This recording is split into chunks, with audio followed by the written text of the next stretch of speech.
Meus queridos irmãos e irmãs, eu agradeço de coração a oportunidade de participar com vocês nesse precioso encontro e aproveito para parabenizar a PMT e a sua base Europa por essa relevante iniciativa. Deixo aqui o meu abraço a todos que participam conosco nesse encontro e de forma especial aos colegas missionários. Que Deus fortaleça cada um na porção que Ele tem para os nossos dias, em nome do Senhor Jesus. Eu quero também agradecer as orações, o encorajamento e todo o cuidado conosco durante as semanas que estivemos enfermos aqui em casa, em Manaus. Foram de fato dias bem difíceis, mas em tudo fomos encorajados, animados e abençoados por Deus, por meio da sua palavra e também por meio dos irmãos. Fica aqui a nossa sincera gratidão. E eu desejo, nesse momento, lamentar profundamente o falecimento do querido pastor e amigo do coração, reverendo José João de Paula. Teólogo, pastor, professor, escritor, missionário da PMT, inclusive, homem de Deus.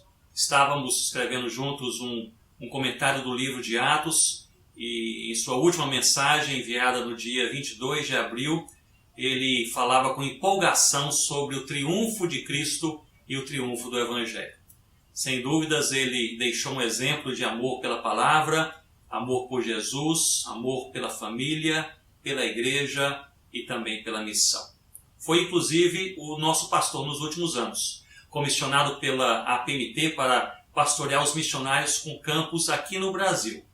E todos nós fomos muito bem pastoreados por ele. Sentiremos a sua falta.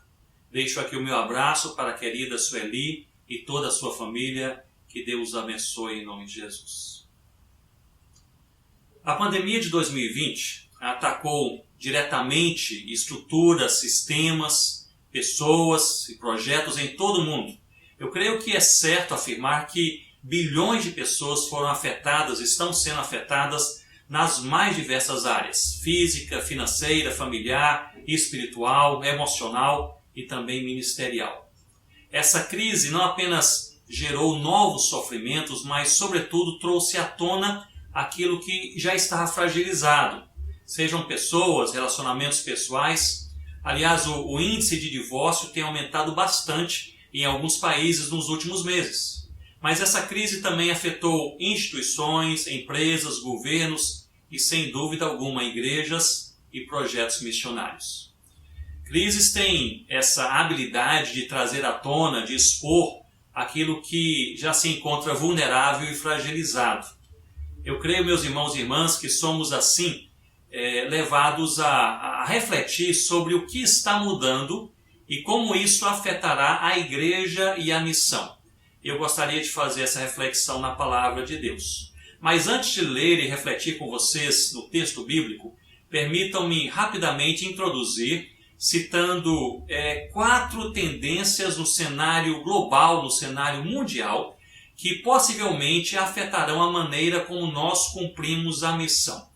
E a primeira dessas 4 tendências que eu gostaria de citar é justamente o aumento do nacionalismo.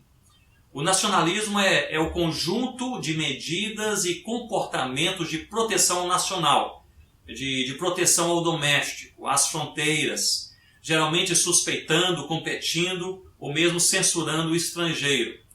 O nacionalismo, é curioso, ele tende a crescer exponencialmente em épocas de guerra e grandes crises internacionais, como essa época na qual nós estamos inseridos, com essa pandemia, essa crise internacional, essa crise além fronteiras. E nesses momentos o protecionismo impera, seja o protecionismo pessoal, comunitário, protecionismo geográfico, cultural e talvez especialmente o protecionismo econômico. Durante essa pandemia, por exemplo, boa parte dos países se posicionou para proteger a sua população, fechando fronteiras e até mesmo rompendo com tratados seculares, tratados internacionais prolongados. As fronteiras agora estão se abrindo e os limites estão sendo restabelecidos. Mas é possível que em alguns países, e talvez blocos de países, a alta do nacionalismo permaneça no seu mais novo patamar. Seria esse mais novo normal aplicado ao nacionalismo. E há algumas implicações. Dentre muitas possíveis implicações, eu creio que algumas delas venham a interferir diretamente no fenômeno da diáspora, também na diminuição da tolerância com migrantes e refugiados, bem como no aumento da suspeição quanto aos estrangeiros. Portanto, são implicações diretas para a maneira como a missão ela é executada a cada dia.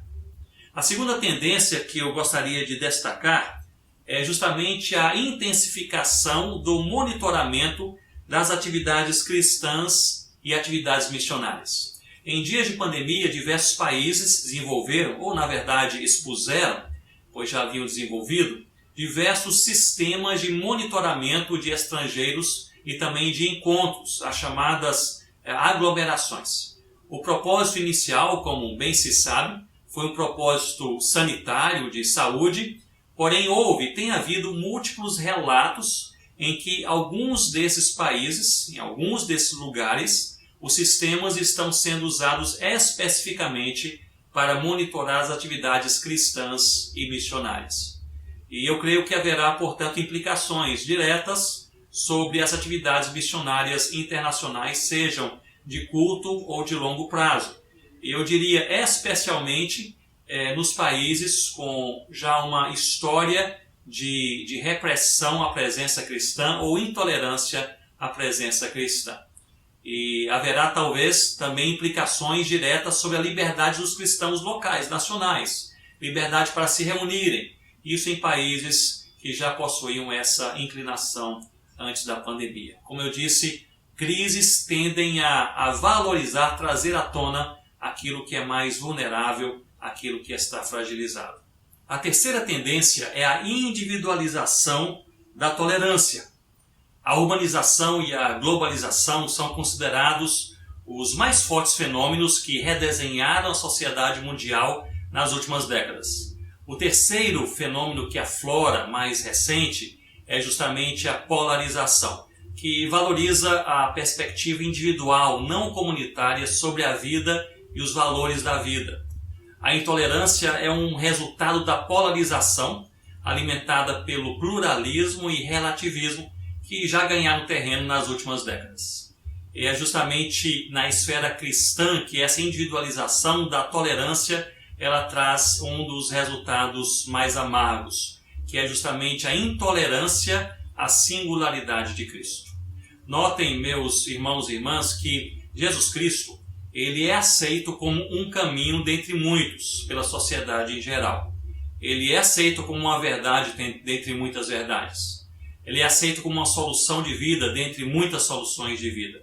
Mas a máxima identitária de Jesus Cristo, eu sou o caminho, a verdade e a vida, essa máxima já é e passará a ser ainda mais combatida nos próximos anos, visto que a tolerância antes comunitária ela passa a ser agora individualizada. A última tendência que eu gostaria aqui de mencionar é justamente a virtualização dos relacionamentos. O chamado sexto continente, ou seja, a nação conectada à internet, esse sexto continente abriga mais de 3,5 bilhão de pessoas. E essa realidade expõe diversos desafios e diversas mazelas, mas também diversas grandes oportunidades. Estamos aqui, por exemplo, nessa conferência virtual, aí pessoas de tantas cidades, tantos estados, países conectados e partilhando uma mensagem, pensando, guardando o coração em relação a um valor. Certamente essas oportunidades também se fazem presentes na evangelização. A Christian Vision, por exemplo, mencionou que até o mês de maio desse ano 2020, mais pessoas haviam assistido aos seus vídeos evangelísticos espalhados pelo mundo através da internet do que o total de pessoas em todo o ano passado, de 2019. Portanto, grandes oportunidades missionárias que precisam ser mais e mais exploradas. Com essas realidades em mente, eu trago uma pergunta. Qual deve ser a postura? Deixe-me ser mais propositivo. Qual deve ser o posicionamento da Igreja de Cristo e mais particularmente dos missionários perante tal cenário? Eu desejo refletir com vocês em Atos capítulo 16, o verso 25. Eu, portanto, lerei o texto da palavra de Deus. Atos 16, 25 diz assim a palavra do Senhor. Por volta da meia-noite, Paulo e Silas oravam e cantavam louvores a Deus, e os demais companheiros de prisão escutavam. O Evangelho sofre 4 impulsos registrados no livro de Atos que espalham a mensagem do Cristo vivo por todo o mundo do primeiro século. O primeiro impulso nós podemos chamá-lo de impulso da espiritualidade, com foco em Atos capítulo 2, com o Pentecoste. Vocês se lembram desse texto, dessa verdade bíblica? Mais de 3.000 pessoas ouvem a palavra de Deus pregada pelo apóstolo Pedro e elas se convertem. E são pessoas de mais de 14 nações que foram diretamente alcançadas naquele momento. À medida que os convertidos voltavam para as suas terras e as suas cidades, muitas igrejas surgiam, provavelmente a própria igreja na cidade de Roma. O segundo impulso nós podemos chamá-lo do impulso do sofrimento, com destaque em Atos capítulo 8. O primeiro, o impulso da espiritualidade em Atos capítulo 2 e agora do sofrimento em Atos capítulo 8. A igreja ela é perseguida e sofre física, emocional e espiritualmente, como relatado nos 3 primeiros versículos de Atos 8. Matam a Estevão, aprisionam os cristãos, dividem as famílias, mas ao serem dispersos, diz o texto bíblico, eles vão por toda parte pregando a palavra de Deus. Portanto, o impulso do sofrimento. O terceiro impulso, podemos chamá-lo de impulso do envio missionário. Em Atos capítulo 13, a igreja de Antioquia, ouvindo a voz do Espírito Santo e enviando agora Paulo e Barnabé para os gentios, onde o evangelho não havia ainda sido pregado. E pelo envio missionário, igrejas são plantadas e revitalizadas na Caia, na Ásia, na Galácia, também na Macedônia. O quarto é o impulso da multiplicação de igrejas a partir de Atos capítulo 15 e capítulo 16. O evangelho se espalha, igrejas nascem, se multiplicam e passam a colaborar no plantio de novas igrejas. Como a igreja em Filipos, na casa de Lídia, que se associou a Paulo no ministério de plantio de igrejas mais de uma vez. Portanto, tenha em mente que em Atos 16, a igreja cristã era uma igreja em expansão, mas perseguida. Uma igreja que crescia, mas sofria intolerância por toda parte. Uma igreja que fazia o bem, mas as suas ações eram ignoradas. Um cenário talvez parecido com a igreja cristã protestante fiel a Cristo do século 21. Uma igreja que expande-se debaixo de perseguição, cresce sofrendo intolerância, faz o bem, mas suas ações não são valorizadas. E a pergunta que se levanta é essa: o que fazer? O que fazer? Entendo que Atos 16, 25 resume aquilo que deve ser a postura, o posicionamento da igreja perante a pressão, o sofrimento e também as oportunidades. Paulo e Silas haviam sido presos em Filipos, nesse contexto. Eles haviam sido presos por pregar o evangelho na cidade de Filipos. Era o golpe fatal após uma série de provações que eles enfrentaram. Lembrem-se que eles haviam tentado evangelizar a Ásia e a Bitínia, mas Deus o impediu. O texto diz que o Espírito de Jesus os desautorizou. Haviam sido claramente dirigidos pelo Senhor para a Macedônia, pois Paulo, em Troade, teve a visão: passa a Macedônia e ajuda-nos, e entender o seno de Deus e era de Deus. Mas lá chegando na cidade de Filipos, expulsando o demônio de uma jovem possessa, em lugar de receberem agradecimento, eles foram encarcerados. Nós sabemos hoje que Deus enviou grande livramento com o terremoto e as cadeias se abriram, o carcereiro se converteu, nasceu uma igreja na casa de Lídia. Aliás, é um texto lindo quando eles saem da prisão e percebem que há uma igreja já ali nascente na casa de Lídia, E de lá eles plantaram igrejas em Tessalônica e Bereia, evangelizaram Atenas e outros lugares. Nós sabemos hoje o desfecho da história. Mas naquele momento de prisão, tudo era incerto e tudo estava escuro. Não havia nenhuma certeza sobre o dia de amanhã. Muito se fala sobre o pico da crise do coronavírus em diferentes ambientes e como sendo o momento mais perigoso. Bem, aquele era o pico do sofrimento nas vidas de Paulo e Silas na Macedônia. E o que eles fizeram? Capítulo 16, verso 25, nosso verso no dia de hoje. Por volta da meia-noite, Paulo e Silas oravam e cantavam louvores a Deus e os demais companheiros de prisão escutavam. Vemos aqui, de forma resumida, o posicionamento desses homens em meio ao novo, em meio à crise, em meio ao sofrimento. E eu poderia propor que esse posicionamento ele se resume em 3 palavras nesse nosso versículo 25. Eu creio que as 3 palavras centrais são oração, adoração e missão. Primeiramente, pensemos sobre a oração. Diz o texto que por volta da meia-noite, ou seja, depois de um dia exaustivo, sufocante, em que tudo ia de mal a pior, em uma perspectiva humana, em lugar de conversarem entre eles para decidir os próximos passos, eles conversavam com o Pai, estavam em oração. Eles não gastaram tempo preparando a defesa do dia seguinte, mas sim falando com o Senhor. Eles não se atreviam, aparentemente, a planejar os próximos passos sem primeiramente depositarem perante Deus as suas preocupações.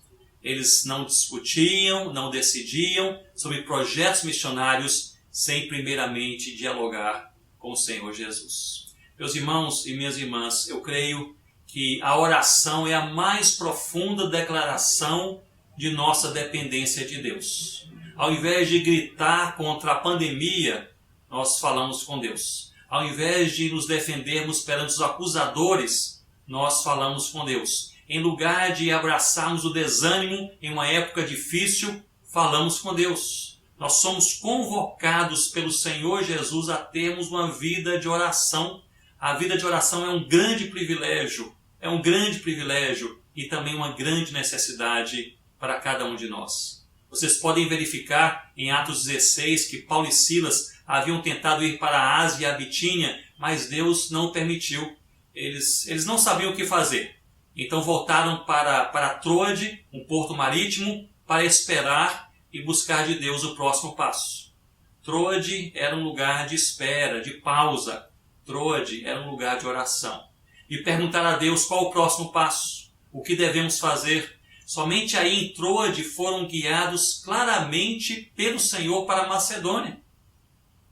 Irmãos e irmãs, missionários e missionárias, precisamos gastar mais tempo em Troade.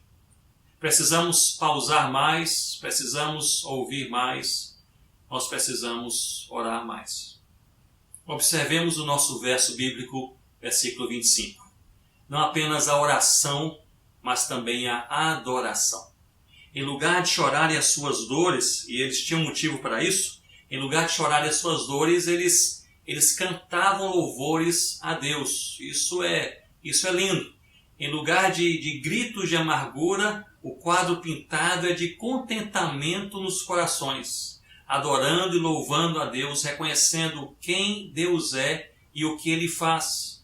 Isso para mim é impressionante, porque eles não esperaram a crise passar para louvar a Deus. No pico da incerteza, no pico do desconforto, no auge da crise, eles elevam suas vozes naquela prisão à meia-noite, dizendo, em outras palavras, nós não sabemos o que irá acontecer. Se pudéssemos, nós não escolheríamos estar aqui, mas nós sabemos que Deus é Deus, louvado seja o nome do Senhor Jesus. Eu creio que essa disposição de reconhecer que Deus é Deus, ela gera um contentamento profundo em nossos corações e é algo que Deus vai fazendo em nossas vidas a cada dia. Um dos relatos mais trágicos do Antigo Testamento, permitam-me um paralelo, encontra-se nos primeiros capítulos do primeiro livro de Samuel. o povo de Deus foi atacado e também derrotado pelos filisteus, próximo a Ebenezer. Ebenezer era um vilarejo de Efraim. E pasmem, mais de 30.000 pessoas foram mortas e a Arca da Aliança levada pelos inimigos. Isso causou grande comoção em todo o povo, e o sacerdote Eli, vocês vão se lembrar, ao receber as notícias do fracasso na batalha, também da morte dos seus filhos, além da perda da Arca do Senhor, ele caiu e ele morreu. Uma tragédia completa. A sua nora, sofrendo dores de parto, deu à luz a um filho e o chamou Icabô, que significa foi-se a glória de Israel. Isso está registrado em 1 Samuel capítulo 4. Em meio a tudo isso, em meio a esse caos, veio a palavra de Deus a Samuel. Ele exortou o povo do Senhor a se converter dos seus maus caminhos, a rejeitar os outros deuses, a voltarem para o único e verdadeiro Deus. Houve um quebrantamento no meio do povo de Deus, e esse povo de Deus, agora abençoado por Deus, ele vai contra os seus inimigos, aqueles mesmos inimigos, e os derrota. E esses inimigos são derrotados de maneira impressionante. E daí Samuel, e esse é o meu ponto, daí Samuel ergue um memorial ao Senhor e o chama de Ebenezer, que significa pedra de ajuda. Ocorre que esse memorial, que esse nome, é o mesmo nome do vilarejo próximo ao qual o povo de Deus se encontrava quando foi atacado e derrotado, onde milhares morreram e foi perdida ali a arca do Senhor. O profeta toma uma pedra como memorial, ele dá um nome, Ebenezer, e também um significado, e é o lindo significado que nós bem conhecemos. Até aqui nos ajudou o Senhor. Não é curioso, irmãos e irmãs, não é curioso ou até mesmo estranho dar ao memorial de vitória o nome do local de derrota, o vilarejo Ebenezer? Eu imaginaria que o nome mais apropriado para um memorial de vitória fosse, por exemplo, Mispá, onde houve vitória final sobre os inimigos, ou ainda Bet-Car, onde os últimos inimigos foram perseguidos e finalmente derrotados. Mas o nome do memorial foi Ebenezer, onde sofreram a primeira e aquela terrível derrota. Eu creio que, ao erigir o memorial Ebenezer, parece-me que Samuel enxerga a mão de Deus não apenas na vitória, mas também na derrota. Não apenas no consolo, mas também na disciplina. Não somente quando Deus abraça, mas também quando Ele corrige.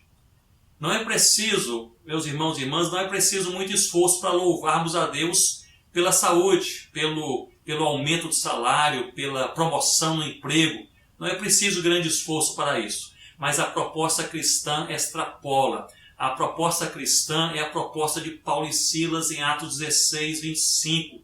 Vai muito além desse agradecimento pelo óbvio, por aquilo que normalmente, naturalmente já alegra o coração. A proposta cristã é nós falarmos como Davi cantava em seu salmo: eu louvarei ao Senhor todo o tempo, como estavam Paulo e Silas naquela prisão. Louvar a Deus como um memorial, Ebenezer, com ou sem sofrimento, louvado seja Deus. Com ou sem dores, louvado seja Deus. Com ou sem pandemia, podemos dizer, até aqui nos ajudou o Senhor. Oração, adoração e também missão. Olhem para o nosso verso uma vez mais. Paulo e Silas já haviam pregado o dia todo, estavam certamente exaustos. Foram perseguidos por isso. Talvez fosse mais prudente naquele momento se calarem naquela prisão, esperarem o dia seguinte, renovarem as suas forças. Mas eles fazem justamente o contrário. Eles aproveitam a oportunidade em uma prisão onde muitos estão prontos para ouvir. Na verdade, eles têm que ouvir em um horário de quietude, por volta da meia-noite, em que a maioria está pronta já para adormecer. E eles louvam a Deus, diz o texto, em voz alta. E o texto vai além, diz que os demais escutavam. Não haveria nenhuma novidade se os demais prisioneiros ouvissem murmúrio ou queixa naquela prisão. Seria somente mais um dia. Mas certamente era impressionante ouvirem um louvor a Deus naquela prisão. Missão, irmãos e irmãs, missão é reconhecer que Deus está trabalhando mesmo em meio ao caos. Missão é reconhecer que Deus está trabalhando mesmo quando nós não conseguimos enxergar. Missão é centralizar o Evangelho em tudo o que somos e em tudo o que fazemos. Missão não é simplesmente agregar algumas práticas na vida diária, é ter uma cosmovisão, uma visão de mundo impregnada pelo valor do Evangelho do Senhor Jesus Cristo. E quando isso acontece, até em uma prisão é possível orar e cantar para que outros ouçam e sejam edificados e chamados por Deus para conhecerem mais o Senhor Jesus Cristo. Eu li em uma publicação estrangeira, cerca de 2 semanas atrás, uma análise sobre a missão pós-pandemia. O autor menciona que os projetos missionários levariam anos para se recuperar e muitos seriam descontinuados. Quanto às igrejas, ele sugere que levariam anos tentando sobreviver para voltar a crescer. Ele prevê uma década de marasmo missionário, retorno de obreiros dos campos, fechamento de igrejas e assim por diante. Do ponto de vista analítico, talvez fizesse sentido, mas creio que ele se esqueceu que é especialidade de Deus promover o Evangelho e fortalecer o seu povo em meio às crises. É isso que Deus fez ao longo da história, é isso que nós vemos em toda a palavra. Se nós cremos em Deus, nós cremos que Deus intervém no meio das crises. Nas narrativas do Antigo e do Novo Testamento, nós vemos sandálias que não se gastaram durante 40 anos, enquanto o povo de Deus peregrinava pelo deserto, água saída de pedra, comida provida por pássaros, nuvem de dia, luz durante a noite. A missão, meus irmãos e irmãs, a missão não irá parar. Ela será cumprida em nome do Senhor Jesus. A igreja não irá morrer, ela será fortalecida pelo poder de Deus. Uma palavra aos missionários, aos colegas missionários.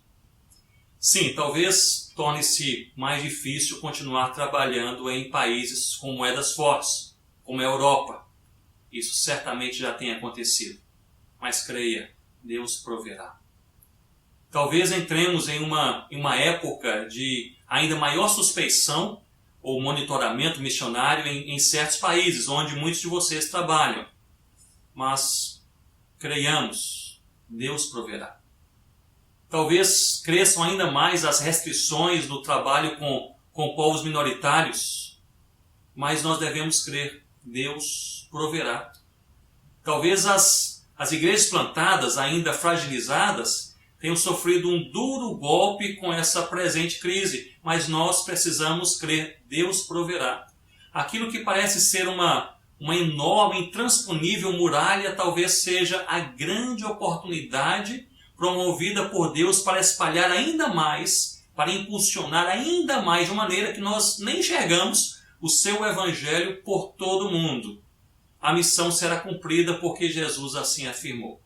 Em Mateus 24:14, eu amo esse texto, quando Cristo diz, e será pregado o evangelho do reino por todo o mundo, é uma certeza.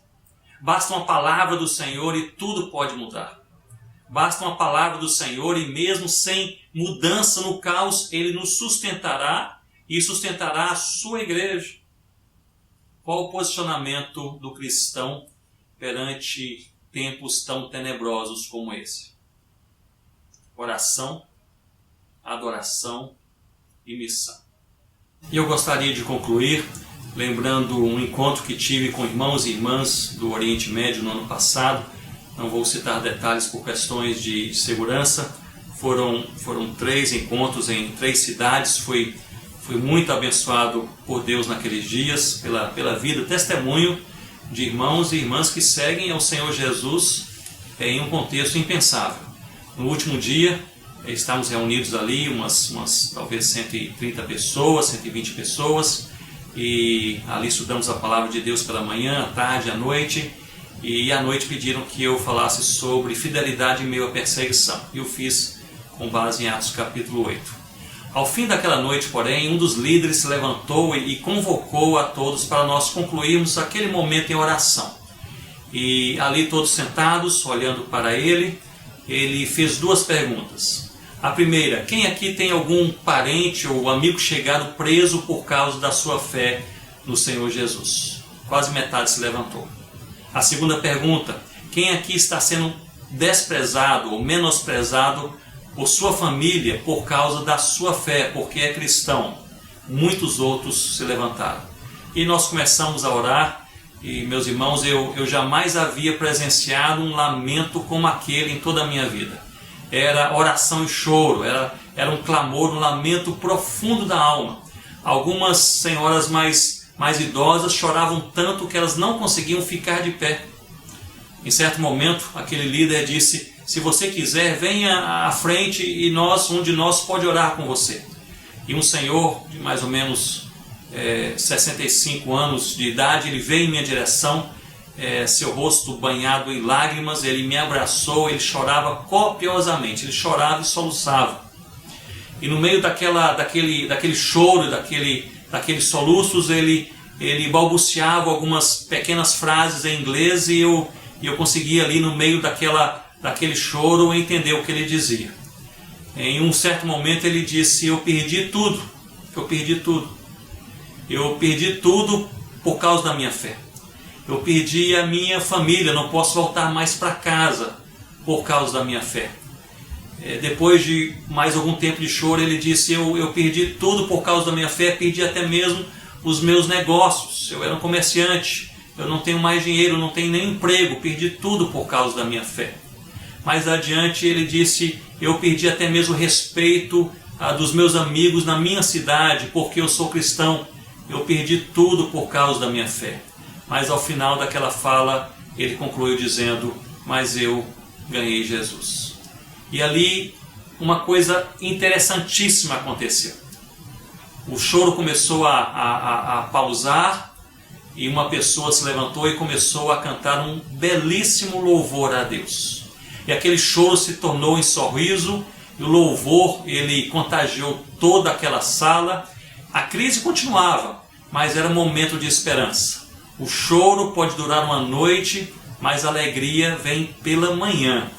Meu irmão e minha irmã, se você está vivendo em meio ao choro, creia que Deus tem um plano e descanse no plano de Deus, em nome do Senhor Jesus. Vamos abraçar pela palavra de Deus, pelo desejo e pelo encorajamento do Espírito Santo em nossas vidas. Vamos abraçar nesse momento da nossa vida e do nosso trabalho a oração, a adoração e a missão para a glória de Deus. Que Deus encoraje os nossos corações.